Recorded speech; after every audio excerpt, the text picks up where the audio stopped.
So guys, I'm very excited because when I woke up this morning, I saw two videos that got me very excited. And we've said it here over and over again, calling on our religious leaders to speak up. If you don't quote the scripture, don't take my statement. Even if you're a blogger, quote the scripture. Say, woe to them that call evil good and good evil, that put darkness for light and light for darkness, that put bitter for sweet and sweet for bitter. He said, woe to anyone who will see evil and they say this evil is what? Anybody who calls evil good, say woe to you. God speaking, not me. It's not David Biomia who says so. He said, woe to you that will look something and it's bad and say this bad thing is good, and then he says something good and he said this good thing is bad. He said, woe to you. Nigeria has come of age where every Nigerian now must stand up to say evil must stop. The destiny of Nigeria must be taken by the Nigerians. We can't watch politicians mess up Nigeria. They've done it, and it has come to a point where they think that they have every authority to do what they like. No, the Nigeria is bigger than the politicians.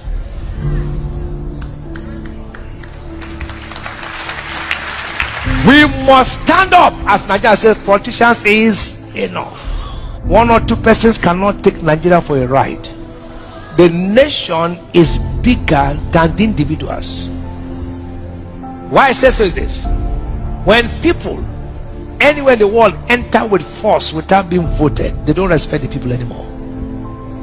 But the man you vote will ever respect you because he knows you can anytime ask for him to answer.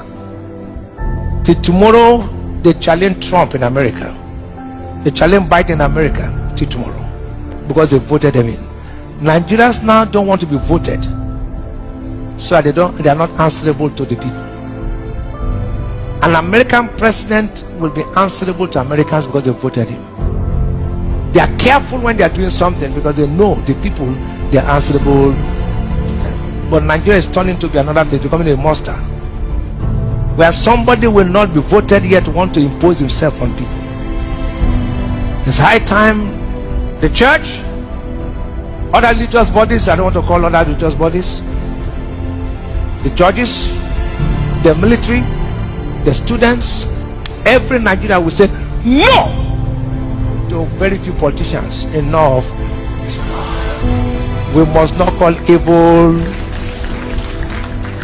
In times like this, Nigerians need them to speak up.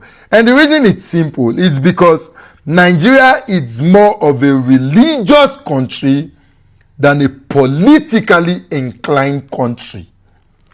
Nigeria is more of a religious country than a politically inclined country. Now, in other climes of the world, they are more politically inclined and less religious inclined. But today in Nigeria, people would respect their religious leaders more than they would listen to any politician. And so that's why over time, we've called and continue to clamor that our religious leaders speak up.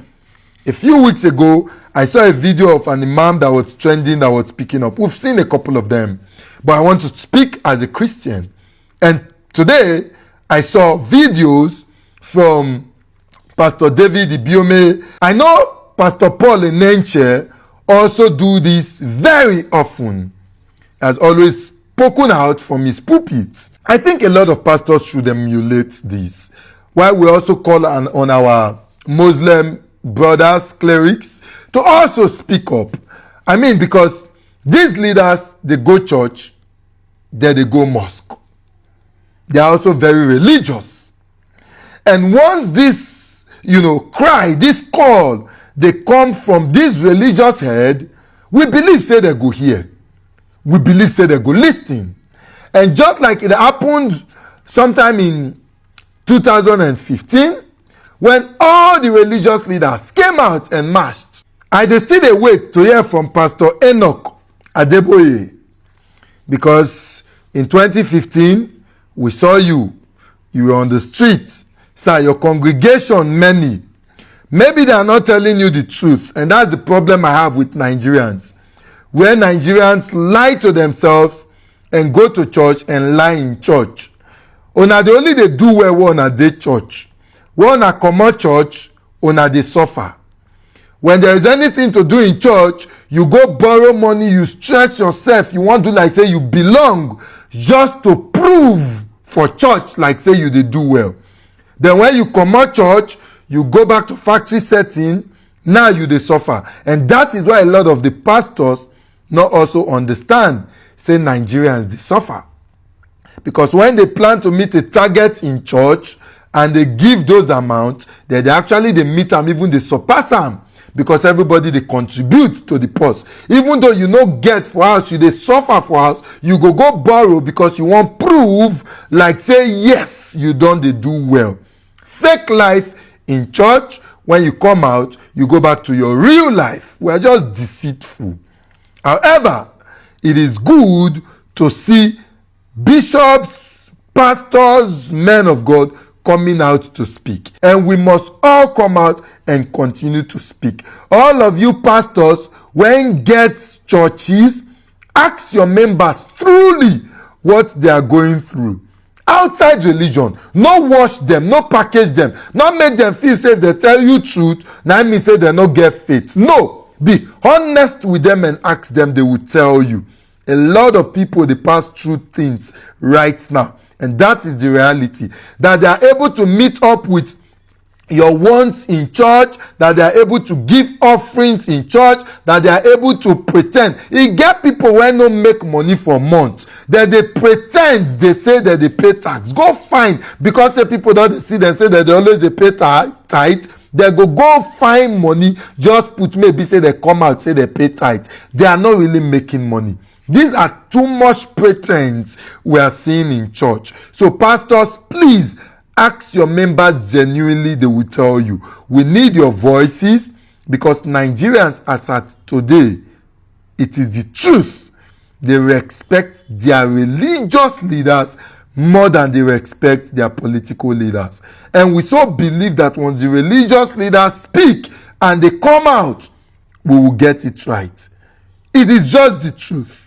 And so once again, thank you, Pastor Ibiome, for your voices. Adding your voice to what Nigerians are going through right now is what we need. However, we still need action. It's not just going to be enough to speak from the altar. We need to come out. You must encourage your followers. You must encourage your members that when it is time to take action, real actions, participating in these things to get back our country, that they must come out. Because we must match our advocacies, our voices with action. And the time is no better time than now. Please, we need more religious leaders, imam, pastors, bishops, reverend fathers, cardinals. We need all of your voices on this issue so that we get a Nigeria that works for everybody. Many things when Nigeria they pray for today, when they see as miracle, no, they are not rocket science. They are purely and basic responsibilities of government. You cannot pray make you wake up for morning see say roads quota they don't tie road. No, these are responsibilities of government. You cannot wake up in the morning and see say, oh, the hospitals don't get facilities, they don't find. No, governments build, construct, and equip hospitals. You cannot wake up in the morning and see magic, say doctors don't full hospital. No, government employ doctors. You cannot wake up in the morning and see that schools are now just beautiful and springing up from everywhere. No, government build schools, equip schools, and employ good teachers to teach the children. You cannot just wake up in the morning and just say, oh, lights dot everywhere. No, governments build the facilities, they build the grids that generate light and then transmit light to the people who will use this. They buy transformer, they put everywhere. These are government responsibility. You cannot just wake up for morning and see a transformer dot there outside your house. No, it does not work anywhere. You can't just wake up in the morning and say we don't get 2 million soldiers 2 million police, 2 million army, navy, 2 million air force. No, government employ those security personnel and then equip them to keep law and order, maintain law and order, including making sure that there is peace in the land. These are all functionalities of government, and we must hold them accountable. Yes, the things you pray for, may God give you money to pay your house rent, not be magic money, not the fall from heaven. We must work and hold government accountable to make sure say government provide job for citizens. They must build infrastructure, they must build industries, they must make policies that encourage private sectors to invest so that people will get work, okay, to make money, to pay for their house rent, to pay for children's school fees, to travel anywhere where they want to go, and a whole lot of other things, right? Human beings must be involved. They are not rocket science. And once we do this, then and only then we go begin to serve God in spirit and in truth. Peace and love.